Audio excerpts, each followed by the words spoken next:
Hey guys, I wanted to share with you the new Nespresso Creatista Plus by Breville. I just happened to come across this in a Nespresso newsletter that was sent out this past week, and did a little searching online to try to find the machine, and found out that it was just being rolled out into the US. It's been for sale in Australia, where Breville is based, and I could not locate any of the machines in the US. Checked Amazon, checked Sir Latab, Williams-Sonoma. Did find that Amazon Canada had them for sale, but they were out of stock, and there were about 8 reviews on Amazon Canada. So over the week I kept checking and noticed that Bloomingdale's was offering them on their website, but they were out of stock. Williams-Sonoma began offering them on their website, but they were on back order until about November 8th. And Sir Latab said that they had them in stock, and their website allows for a store search, and they actually had them available in local stores in my area. So I was excited about the announcement of the Nespresso Creatista Plus by Breville. I currently am a Breville fan and have the Breville Oracle.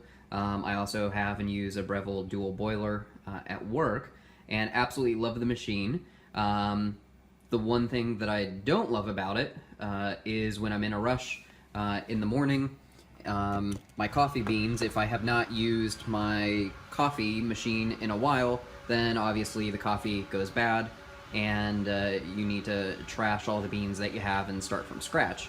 And that's where the pod system from Nespresso is great. When you're in a hurry, the pods are sealed, they're fresh, and they're ready to go. If you're not familiar with the Oracle has a built-in bean grinder, and also has an automatic frothing wand, and it will automatically sense the heat or the temperature of the milk depending on how you set it, and based on your steaming and frothing settings will automatically stop the milk once it reaches that point. I tend to like my milk at about 107 or 160. There, the machine's finally heated up. 160 degrees when I make a latte. I'm a latte person, so usually leaving for work in the morning, I always make a latte. And that is the one feature that is impossible to find when you start looking at capsule systems like Nespresso. The Arrowchino does an okay job, but using the Arrowchino whisk inside never compares to actually having fully steamed milk. The Arrowchino also does not get it to 160 degrees. I think it gets it to about 140 or so, which is warm in my opinion. I prefer a hot latte. May not be the official correct way that the Europeaners make a latte, but my preference is definitely hotter than 140 degrees. So, going back to the Creatista Plus, when I saw that this had the same or very similar frothing wand, like the Oracle, and combined an automatic frothing wand with the single dispense feature of Nespresso capsules, I thought this was a perfect opportunity to try out the machine. It's interesting, the frothing wand, you can program how hot you want the milk to be, anywhere from 133 degrees up to about 166 degrees. So definitely a great feature there. The machine, while we've been talking, the Oracle had been heating up. It is a dual boiler machine. There's a lot more going on in that machine than there is in the Creatista. I'm sure this is just a thermoblock machine. But it's great because it takes 3 seconds to heat up. Show you the machine a little bit. I already obviously unboxed it. I was a little excited, but typical Nespresso box that the machine comes in, 19 bar pressure, 3 seconds to heat up. The assisted clean system for the steam wand. This is all in stainless steel. Of course, your Grand Cru selection. It comes with your standard set of Grand Cru to test, or sample pack, I should say. Again, another an image there. It does come with a Breville frothing pitcher, which is great. So the machine itself, again, if you're not familiar with Breville, The machine is extremely rugged, all stainless steel, has some great heft to it. You've got a great milk tank on, or water tank on the back. I don't have the actual capacity on me, but it does hold a significant amount of water. It could very easily be 64, 72 plus ounces. I'll have to check on that. The machine, you've got a drip tray that detaches down here. You have the little red warning bob that will pop up when the drip tray is full. Couldn't figure out what in the heck this thing was for. The Oracle doesn't have that near the steam wand. The Oracle senses the temperature with this little probe of the milk, and that's how it knows as it's steaming the milk where it's at.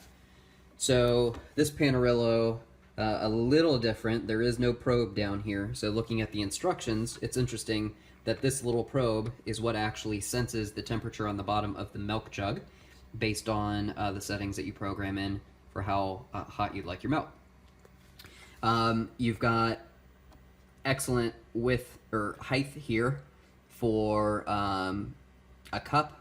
Travel mugs, we're going to start running into issues. Here's a typical, about a 12-inch latte cup. And I apologize, my sinuses are acting up, and so some of my words are coming out a little goofy. For smaller espresso, ristretto cups, you've got a nice little tray here. And then all of your capsules are behind. And again, if you notice, everything operates with a simple push, and it snaps back into place, and then push, snaps back into place. A nice metal Nespresso lever here. And on the top, you've got a screen. You have start, cancel button, and a select button. Go ahead and turn the machine on. A nice welcome screen, and you're ready to go already. So, several settings in here. Now I've already gone through the user setup, which is pretty simple. It has you test for water hardness. Breville provides you with a water hardness strip. That's pretty straightforward. Takes only 60 seconds to test for water hardness, and all that's going to do once you program into the machine what the water hardness is, it will help you, or the machine will auto prompt you when it's ready to be descaled and cleaned. So once you go through that and pick your language, then you're ready to go. So starting at the very beginning of the menu, depending on the beverage that you would like to make, it starts off with the ristretto, and that's about 0.85 ounces, the ristretto. Now if you hit the selector button here, it will allow you to change the volume. Going back to default, espresso, it automatically defaults to about 1.35 of an ounce for espresso. You have lungo, flat white. Now here you start getting into your milk-based beverages. So if you select that, you can select your milk, you can select your coffee volume, next your milk temp, and it took me a while to figure this out because it's confusing. It says milk froth up top and setting 1, wasn't sure what that meant. But if you select that, you can actually change that all the way up to setting 8, back down to the standard setting 1. And you'll see as you're changing it, it'll give you this little white dotted line so you know where your standard baseline was. Moving on, you have cafe latte with your same settings down below. You've got a cappuccino, latte macchiato. Then you have just milk settings, steam purge for your wand, maintenance settings, and then general settings. So the one thing I really wanted to highlight on this intro video was any of these milk-based drinks. I'll do a latte since that's what I typically drink. Compared to the Oracle, which as you're selecting how much foam you'd like, more foam, cappuccino, this little arrow you would change it, or less foam, more steamed milk for latte, you can select that. Again, you can also select the temperature. So I was kind of expecting the exact same thing on the Creatista Plus. Unfortunately, when you're changing milk temperature, oh, I just realized that. That's nice. Cool. So no heat. But when you're changing milk temperature, you go from warm to ideal to hot, turn it again, very hot, I turn it again, very hot, turn it again, still very hot, turn it again, very hot. There is absolutely nothing in the manual or here on the screen that tells you what the temperature is. So there's no way to know, am I 160 degrees at ideal? Am I 100? Well, we know at very hot, the max temp is about 160, I think it's about 166. So that's 166. So I could assume going down one notch is 160, but I don't know what the increments are as you continue to go down. Same thing with milk. We'll pick ideal, go back into milk. I don't know, setting 8 is going to be max foam, and setting 1, I'm going to assume, is just steamed milk. So somewhere in the middle. This one you're going to have to definitely play with to figure out how much it's foaming and steaming, but I think I'm most bothered by the temperature milk. I would have really loved to have seen the temperatures on here. Besides that, everything else is pretty straightforward. I'm not going to brew anything just yet, but it is interesting if I select a latte and leave all the settings standard and then hit start. What it would do first is actually brew the Nespresso pod, and then your Nespresso's gonna sit in the glass, and then it will tell you it's done, and then you have to push start again, and it will begin your milk.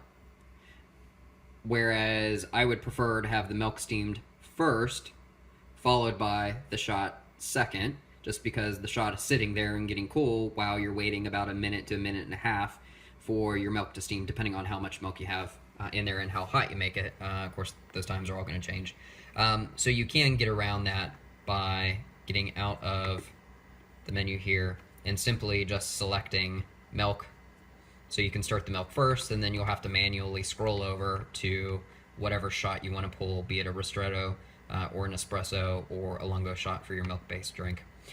So far, those are my two main takeaways of the machine as far as usability, but they are absolutely, it's a fantastic machine so far for what it is. It's retailing in stores right now for $5.99. I think MSRP is about $8.99. Sorry about that.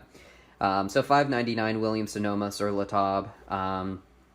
The Oracle runs about $19.99. So again, these are two completely different machines, but what I'm looking forward to in the Creatista Plus is the consistency with the capsules, and I think once I can figure out the best or ideal milk temperature and milk frothing settings, we'll be good to go. And it should make for a pretty straightforward and easy routine in the morning for making my latte. I'll definitely follow up with a video to show an actual steaming of the milk and a pull of espresso. Definitely feel free to leave any comments below, ask any questions. Again, super excited that this machine is out and available, and look forward to seeing what you guys have to say. Take care.